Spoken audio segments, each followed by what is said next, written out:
If it weren't for the large cross outside, it would be easy to miss this small house sitting beside a gas station at the busy intersection of Summer and Highland. This isn't a church. It's called Forgiveness House, and in legal terms, it's a residential reentry center, more commonly called a halfway house. It can accommodate up to 12 men, felons who have been paroled from prison. They will live here for a court-mandated minimum of 90 days. But most will stay longer. Like the prisons they come from, Forgiveness House is highly structured. The days begin and end on schedule. The men are required to sign in and sign out. They meet with their parole officers and undergo regular drug screenings. Some of the men will spend their days working, others will be looking for work. And some will spend their day chasing down the necessary paperwork to get their lives back on track. Forgiveness House is a privately owned, faith-based nonprofit in its 9th year of operation. So far, we've probably had about 160 men come through the program now as of the beginning of January. And a large number of those guys we've tracked and followed to the point where many of them have cleared their TDOC obligations. So they haven't been rearrested, their paroles have expired, and they're not in the system any longer. All the men at Forgiveness House are assigned chores, and tonight, Timothy Fideli is cooking dinner. He's been in prison for 10 years, and at age 50, he's starting over.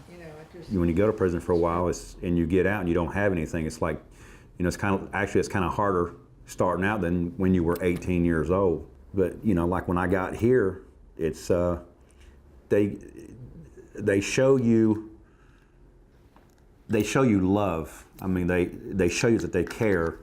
And when you're getting out of prison, man, you're just, you're like stunned. So coming here helps you out, a great deal, You can sleep good at night. In a prison, you don't sleep good at night. Bobby Causey sits in his room at Forgiveness House. Ironically, it's smaller than some prison cells. As a registered sex offender, he knows his job search will be difficult. But the help he's received at Forgiveness House has put him on a path to rehabilitation. They helped me a lot. I got my identification back, a set of clothes. It gave me time to go out and find work. So there's not no pressure of trying to do the right thing, but you just got to have the will and mind and the heart to do the right thing. If we can stabilize the man emotionally, then the relapse potential lessens and the more productive he can become out in the workforce. The road to rehabilitation is often littered with obstacles. One man spent 4 weeks trying to get his birth certificate. Those serving long sentences often need new IDs and driver's licenses. Some come out of prison owing restitution or child support. A place like Forgiveness House is there to help. But Bob Sauter knows from experience that the path to recovery lies within each man. I've discovered that it isn't really anything we do or don't do. Again, it goes back to the man and what's in his heart if this is the last time he's going to be in prison or not. And we ask that question in our interviews.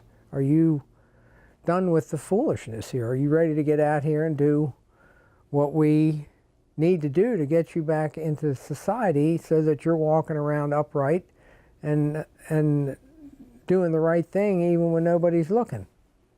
If the road to rehabilitation is an uphill battle for these men, it's also a struggle for institutions like Forgiveness House. Bob and his small staff are on the front lines of trying to reduce the nearly 50% recidivism rate for Tennessee's parolees. But unfortunately,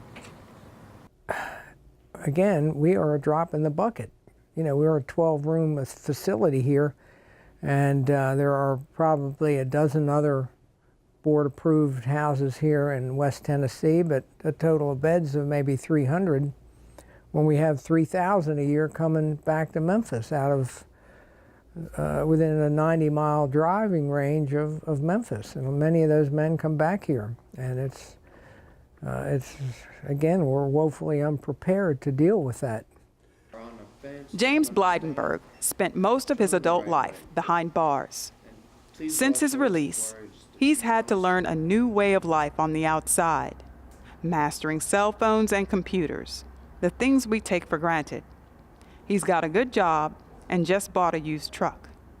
But most of all, he feels that now he has a chance. He's made me feel human again. I didn't feel like an animal anymore, you know what I mean?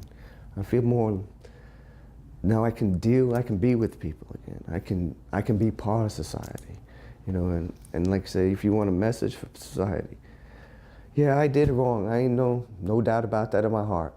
And I did my time. And they think I'm good enough to come back out to the society. So all I would ask you is just give us the chance. Bob Sauter says, every man is a potential miracle. I asked James Blydenberg what his hopes for the future were. Just taking it one day at a time. Like I said, I've been locked up so long. I'm not even ready to worry about a year from now. I'm just taking it from now till, you know, I'm just hoping tomorrow would be a good day. That's all I can do.